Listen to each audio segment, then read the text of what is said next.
pour cette rencontre, Nasser a réuni deux figures, deux intellectuels importants. À ma gauche, Jean-Louis Ansel, à ma droite, Soumaïa Mestiri, un anthropologue et une philosophe, pour débattre à partir d'un bouquin qui est aussi un dialogue entre un anthropologue et un philosophe.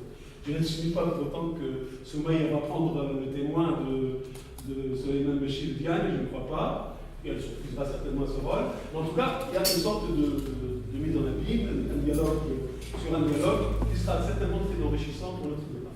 Donc, je vous présente les deux interlocuteurs de cet après-midi. Donc, Jean-Louis Ansel, c'est une des figures les plus connues de l'africanisme, si l'on veut. Il a en tout cas longtemps été le rédacteur en chef de la revue des études africaines, c'est ça, le cahier des études africaines. Il est aussi l'auteur de plusieurs autres bouquins, mais je vais vous épargner la liste, d'abord parce que je ne connais pas tout. Je connais surtout les petits livres pédagogiques qu'il me donne régulièrement, surtout dans la série Lignes, qui sont très utiles. Mais je vous contenterai pour cette fois-ci de citer son bouquin qui, pour notre débat, est très important, qui est L'Occident décroché, enquête sur les postcolonialismes, qui est paru, je crois, en 2008, et puis qui a été réédité en poche il y a quelques années chez HM, je crois. Donc, à part ça, les deux intellectuels sont des intellectuels nomades. Chacun ne tient pas en place. Lui, dans son anthropologue, il est toujours entre deux rives. Il fait du terrain, comme on dit, au Mali, mais aussi ailleurs en Afrique, mais aussi en Amérique latine. Donc, il est un bloc du terrain, comme le veut l'anthropologie française, depuis longtemps.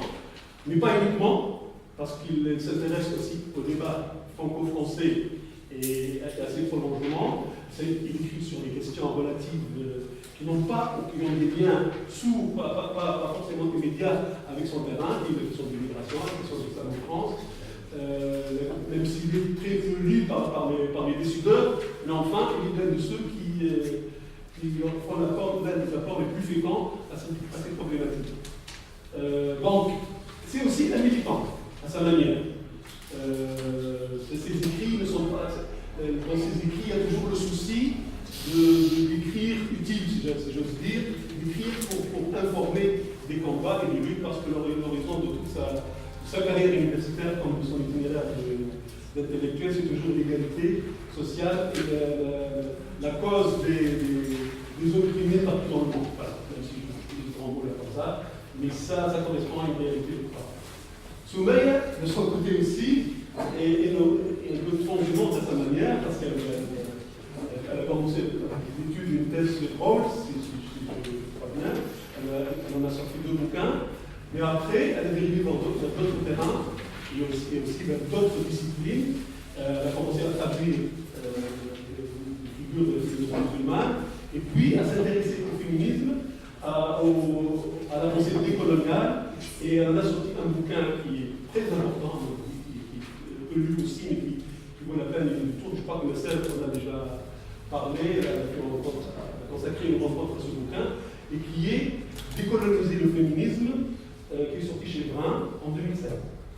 Voilà. Donc, nous avons un peu commenté le décor de ce débat. Je vais tout de suite donner la parole à Soumaïa, qui va nous parler du bouquin qui va servir de base à notre rencontre, qui est Enquête d'Afrique, un dialogue entre Souleymane Bachir Diagne, qui lui appartient à cette tradition, à ce paradigme décolonial, philosophe de son état, et Jean-Louis Ansel, qui lui a servi d'interlocuteur. Et je dis tout de suite, Jean-Louis dit que parmi les raisons qui expliquent leurs différends, il y a aussi cette, des appartenances disciplinaires. Ce n'est pas par hasard que ces divergences existent, dit-il, en tout cas dans un entretien que j'ai lu, je me souviens bien, il y a 2 ans, je ne sais plus, le fait qu'il soit philosophe et le fait que je sois, je cite, anthropologue, n'est pas sans expliquer un peu nos différends. Donc, je donne la parole à une philosophe qui va reprendre